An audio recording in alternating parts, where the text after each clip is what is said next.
Aujourd'hui, les incendies domestiques.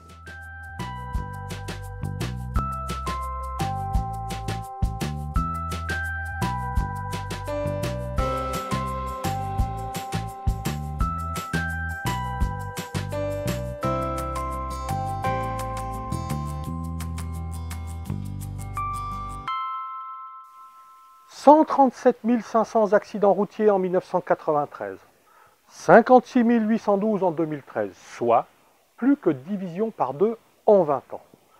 Dans le même temps, multiplication par 2 des incendies domestiques.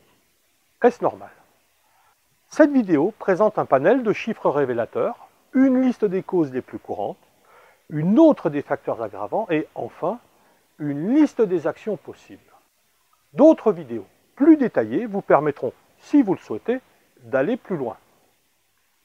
Un incendie domestique est un incendie qui a lieu dans un espace de vie tel qu'une maison et ses annexes ou un appartement. Tous les 2 minutes, un incendie domestique se déclare, soit un total de 250 000 par an. Excusez du peu. C'est la deuxième cause de mortalité des enfants de moins de 5 ans. Environ 10 000 victimes par an, dont 800 décès, généralement par asphyxie. Il coûte 160% plus cher à la société que les vols. 70% des incendies ont lieu le jour, mais 70% des incendies avec décès ont lieu la nuit. Quelles en sont les causes? Avec un score de 25%, le feu d'origine électrique est champion hors catégorie. Viennent ensuite l'inflammation d'un objet ou d'un élément du bâti à proximité d'une source de chaleur. La cigarette allumée mal posée ou un mégot mal éteint. Les conduits-feu mal ramonés. L'été, le barbecue. Les enfants qui jouent avec le feu, ici au sens propre. En cuisine, la proximité d'une source de chaleur, brûleur entre autres. Une ou des bougies mal éteintes. Les liquides ou produits inflammables. Les décorations de Noël. Liste non exhaustive. La mort survient selon quel processus? Très majoritairement, les décès dans les incendies sont dus à l'inhalation de vapeurs toxiques, lesquelles provoquent une asphyxie. Ceci se cumule avec le manque d'oxygène du fait de sa consommation par les flammes. Pourquoi les incendies sont-ils la deuxième cause de mortalité infantile? Un enfant maîtrise mal le fait de retenir sa respiration, ce qui l'empêche de traverser une zone enfumée sans respirer et donc inhaler des gaz toxiques. Il pleure, il panique et il inspire encore dans ces conditions-là beaucoup de gaz toxiques. Et enfin, il panique. Il cherche ses parents au lieu de fuir et ainsi il perd de précieuses secondes. 70% des incendies avec des morts ont lieu la nuit. Comme pour les enfants, ceci est dû à l'inhalation de gaz toxiques qui asphyxient les occupants pendant leur sommeil. D'abord, ils s'évanouissent, parfois 3 inspirations suffisent, après seulement ils sont asphyxiés. Un peu comme s'ils avaient préalablement été anesthésiés. Comment diminuer le nombre de victimes? Bien évidemment, déjà limiter le nombre d'incendies. Rénover les vieilles installations électriques. Limiter le nombre d'appareils par prise. Tenir tout matériau ou matériel inflammable loin de toute source de chaleur. Faire très attention avec les barbecues et les produits inflammables.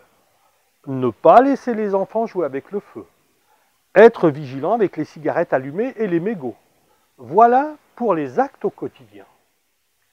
Il est aussi possible d'intervenir sur les facteurs aggravants, principalement sur les matériaux les plus émetteurs de gaz toxiques sous l'effet de la chaleur. On les connaît bien. Ce sont principalement les mousses type polyuréthane et polystyrène. On en trouve dans divers équipements tels que meubles, matelas parfois, coussins, mais aussi en tant qu'isolants. S'ils sont ignifugés, il faut quand même les écarter car ils peuvent laisser émaner les mêmes vapeurs toxiques, non plus par combustion mais par pyrolyse.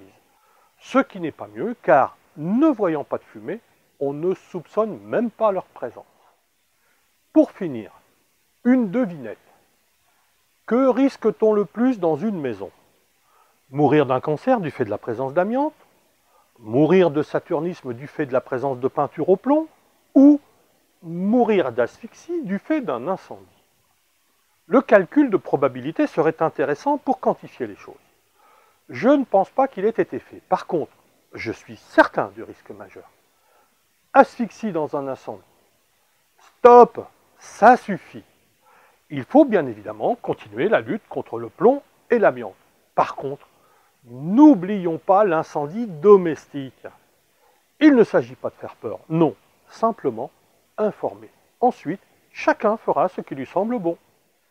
J'espère vous avoir aidé à appréhender le risque incendie domestique.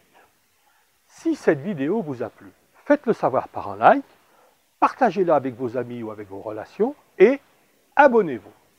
Que vous soyez particulier ou professionnel, vous pouvez avoir d'autres renseignements sur mes autres vidéos ou sur mes autres supports.